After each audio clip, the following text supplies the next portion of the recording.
Assam UCC में live in relationships को register करना अनिवार्य हो गया है। क्या ये संविधान के विरुद्ध है या क्या स्ट्रेट आपके बेडरूम तक पहुंच सकती है? पूरा कॉन्स्टिट्यूशनल एंगल समझते हैं। असम सरकार यूनिफॉर्म सिविल कोड ला चुकी है। यूसीसी ट्रेडिशनली मैरिज, डाइवोर्स और इनहेरिटेंस पर फोकस करता था, लेकिन अब लिव इन रिलेशनशिप्स को भी रेगुलेट करने की बात हो रही है।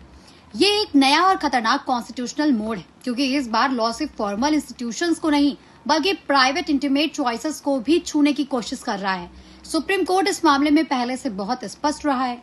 केएस पुत्ता स्वामी केस में एससी ने प्राइवेसी को सिर्फ सेक्रेसी नहीं बल्कि डिसीजनल ऑटोनॉमी माना, यानी आपका ये अधिकार कि आप जिंदगी के बारे में खुद फैसले करें। अब क्वेश्चन ये अराइज होता है कि सेम सेक्स कपल्स इसमें शामिल होंगे या फिर नहीं। ये वैग्यूनेस कानूनी तौर पर बेहद खतरनाक है, क्योंकि जब लॉ इतना स्पष्ट हो कि अलग अलग लोगों पर अलग अलग तरह से लागू हो तो वो आर्टिकल 14 का उल्लंघन बन जाता है। जब इंटीमेट रिलेशनशिप्स लीगली रजिस्ट्रेबल बन जाती हैं तो स्टेट को उस कंडक्ट की विजिबिलिटी मिल जाती है जिसे कॉन्स्टिट्यूशन हमेशा से प्रोटेक्ट करता आया है। और एक ऐसे समाज में जहां लिव इन रिलेशनशिप्स को लेकर अभी भी सोशल स्टिग्मा मौजूद है, ये रजिस्ट्रेशन सिस्टम मॉरल पॉलिसिंग का एक पावरफुल टूल बन सकता है, जो ऑफिशियली लीगल दिखे लेकिन प्रैक्टिकली दमनकारी हो। नवतेज सिंह जौहर केस में सुप्रीम कोर्ट ने बहुत स्पष्ट शब्दों में कहा था कि कॉन्स्टिट्यूशनल मॉरलिटी को सोशल मॉरलिटी के ऊपर रखना होगा।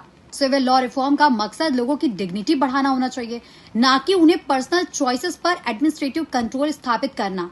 असम यूसीसी को इसी कसौटी पर परखा जाएगा।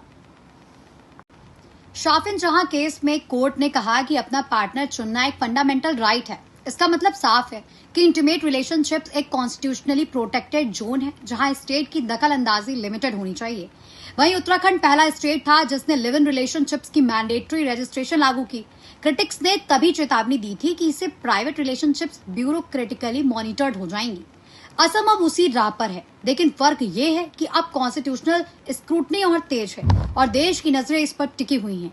एक बड़ी समस्या डेफिनेशन की है। लिव इन रिलेशनशिप की कोई यूनिवर्सल लीगल डेफिनेशन अभी तक एग्जिस्ट नहीं करती है। कितने दिन साथ रहने पर उसे रिलेशनशिप माना जाएगा या फिर नहीं? अब इस पर आपकी क्या राय है, कमेंट्स में जरूर बताएं।